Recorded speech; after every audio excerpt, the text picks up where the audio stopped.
Hello everyone, मैं Rakesh Sharma from alpha sniper एक बार फिर से आप लोगों का स्वागत करता हूं अपने यूट्यूब चैनल में। और मैं एक बार फिर से हाजिर हूं अपने सेकंड नंबर ऑफ वीडियो में, जिसमें हम बात करने वाले हैं कैंडलस्टिक्स पैटर्न की। मैंने ऑलरेडी एक वीडियो इसके बारे में बना रखा है, जिसमें हमने बहुत बेसिक चीजों के बारे में बात की थी कि कैंडलस्टिक क्या होता है, उसके कौन कौन से कंपोनेंट हैं, और हम कैंडलस्टिक की मदद से मार्केट की साइकोलॉजी को कैसे समझ सकते हैं। जिन्होंने वो नहीं देखा है, आप प्लीज उस वीडियो को price action candlestick basic part 1 को रेफर करें और उसको देखें। वो बहुत छोटा वीडियो है, हार्डली 8 या 9 मिनट्स का वीडियो है, और उस 8-9 मिनट्स के वीडियो में आपको काफी हद तक चीजों की क्लैरिटी हो जाएगी from the basic perception to understand the basic perception of the market और कैंडलस्टिक पैटर्न। हमें कैंडलस्टिक पैटर्न को समझने की जरूरत इसलिए है क्योंकि जब हम टेक्निकल एनालिसिस करते हैं तो हम कैंडलस्टिक की एनालिसिस करते हैं, और उसकी मदद से हम मार्केट की साइकोलॉजी को समझते हैं। आज इस वीडियो में मैं जो आप लोगों से बात करूंगा, मैं आप लोगों से एक ऐसी स्ट्रैटेजी के बारे में बात करूंगा जिसकी मदद से हम मार्केट के एक ट्रेंड रिवर्सल को पकड़ने की कोशिश करते हैं और उससे कुछ बेनिफिट उठाने की कोशिश करते हैं। तो चलिए वीडियो को ज्यादा लंबा ना करते हुए हम लोग स्टार्ट करते हैं। सो ब्रॉडली दो तरह के कैंडलस्टिक्स व्यू होते हैं, एक बुलिश होता है और एक बेयरिश होता है, जैसा कि आप अपने स्क्रीन में देख सकते हैं। Bullish candlestick and a bearish candlestick. Bullish candlestick हम उसको कहते हैं जिसमें उस प्राइस क्लोज प्राइस हमेशा ग्रेटर होता है अपने ओपन प्राइस से।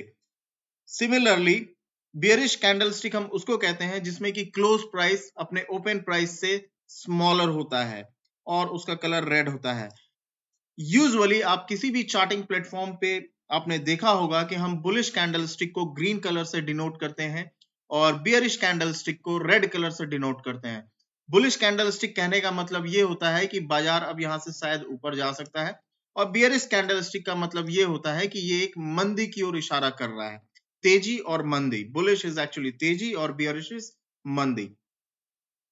अब जो मैं आप लोगों से बात करने वाला हूं कि ऐसा कौन सा पैटर्न है जिसकी मदद से हम लोग को एक अच्छी अपॉर्चुनिटी दिख सकती है रिवर्सल, वो है मॉर्निंग स्टार। और मेरा ये बहुत ही फेवरेट पैटर्न है और मैं ये काफी ट्रैक करता हूं, और इसकी मदद से मैंने काफी अपॉर्चुनिटी को इनकैश भी किया है मार्केट में। बट इसके लिए हमें 3 चीजों की आवश्यकता होती है। पहला है बियरिश कैंडल, दूसरा है doji candle, and then finally we need bullish candle. आप देख सकते हैं कि ये बियरिश कैंडल है और ये डोजी है।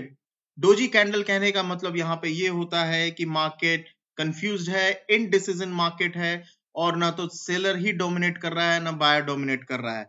जब भी डोजी आपके एक डाउन ट्रेंड पैटर्न में जब डोजी बनता है तो इसको आप इस तरह से समझ सकते हैं कि कहीं ना कहीं सेलिंग प्रेशर में अब थोड़ी सी रुकावट आ रही है, क्योंकि यहाँ पे सेलर डोमिनेशन थोड़ा सा कम हो गया है। चलिए इसको हम लोग एक एग्जांपल से समझते हैं। आप देख सकते हैं यहाँ पे ऑलरेडी बियरिश कैंडल्स इन अ रो बने हुए हैं। इसका मतलब ये हुआ है कि सेलर्स मार्केट को डोमिनेट कर रहे हैं और उस स्टॉक का प्राइस नीचे गिरता जा रहा है। लगातार 4 दिन गिरने के बाद 5वें दिन हमें यहाँ पे एक डोजी कैंडल बन रहा है। डोजी कैंडल में इसकी बॉडी फॉर्मेशन बहुत छोटी होती है, और यही रीजन है हम इसको ये कहते हैं कि इसमें इनडिसीजन मार्केट है। और अब यहाँ पे एक ट्रेंड पॉज हो सकता है क्योंकि इसकी बॉडी सेलर्स की यहाँ पे पिछली कैंडल्स में बहुत बड़ी थी, जो कि अब यहाँ पे आके बहुत छोटी है। तो कहीं ना कहीं ये एक ट्रेंड के पाउज का काम कर रहा है, शायद एक रिवर्सल आ सकता है। चलिए हम लोग देखते हैं कि क्या इसमें रिवर्सल आ रहा है या नहीं आता है।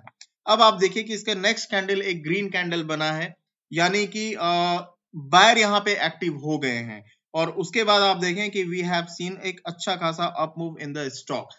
अब यहाँ पे इसको हम ट्रेड कैसे करें? यूजुअली लोग क्या करते हैं कि इस तरह का जब डोजी बनता है डाउन ट्रेंड के बाद और एक बुलिश कैंडल बनता है, तो वो फिर उसको बाई कर लेते हैं। आपको अगर ये करना है तो इसको मैं थोड़ा सा इफेक्टिव वे में आपको ये बताऊंगा कि आप बेशक करें, लेकिन आप इस चीज का वेट करें कि जब आपका ये बुलिश कैंडल अपने इस बियरिश कैंडल के बॉडी के 50% पोर्शन के ऊपर क्लोज कर दे, तो वो एक कंफर्मेशन हो जाता है। मैं इस चीज को फिर से रिपीट करता हूं।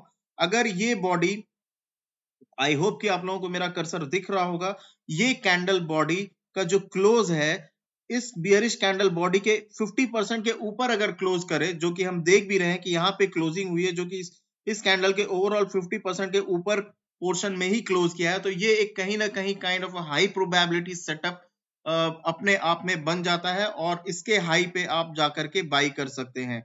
यहाँ पे आप अपना बाई ऑर्डर लगा सकते हैं और फिर उसके बाद प्राइस में एक अच्छा खासा मूव आ जाता है। स्टॉप लॉस आपका कहीं ना कहीं इस कैंडल के लो पे होना चाहिए या फिर इस स्विंग लो पे होना चाहिए और ये एक हाई प्रोबेबिलिटी सेटअप है। उसके बाद आप देखें मार्केट फिर नीचे गिरा है, अच्छा खासा सेलिंग प्रेशर आया है and then again we have a back to back 2 consecutive bullish candles यहाँ पे बने हैं। बट क्या हमें यहाँ पे ये बाई करना चाहिए? यूजुअली हम देखते हैं कि एक सपोर्ट जोन यहाँ पे बन गया है, जो क्योंकि यहीं से रिवर्सल आया था। मॉर्निंग स्टार पैटर्न को यूज करते हुए हमने एक अप मूव देखा। फिर यहाँ पे हम देख रहे हैं कि एक अच्छा खासा यहाँ सपोर्ट लेने की कोशिश कर रहा है ये। लेकिन क्या ये यहाँ पे बाई बनता है? क्या ये हमें यहाँ पे बाई करना चाहिए? इसके लिए हमें और भी कई सारे पैरामीटर्स को समझना पड़ता है, जिसके बारे में मैं अपने आगे आने वाले वीडियोस में चर्चा करूंगा। हालांकि इस सिनारियो में अगर आप देखेंगे तो यहाँ पे हमारा ये बाई अगर किसी ने किया होगा तो वो एक ट्रैप में फंसा और यहाँ पे मार्केट फिर नीचे चला गया। सो सिर्फ मॉर्निंग स्टार को यूज करके ट्रेड करना अपने आप में काफी नहीं होता है। लेकिन अगर आप इसकी पोजीशन को देखते हैं कि अगर ये मॉर्निंग स्टार आपके पिछले सपोर्ट जोन पे बन रहा है तो ये काफी इफेक्टिव स्ट्रैटेजी हो जाती है रिवर्सल को कैच करने के लिए। सो ये थी मॉर्निंग स्टार के बारे में डिटेल डिस्कशन।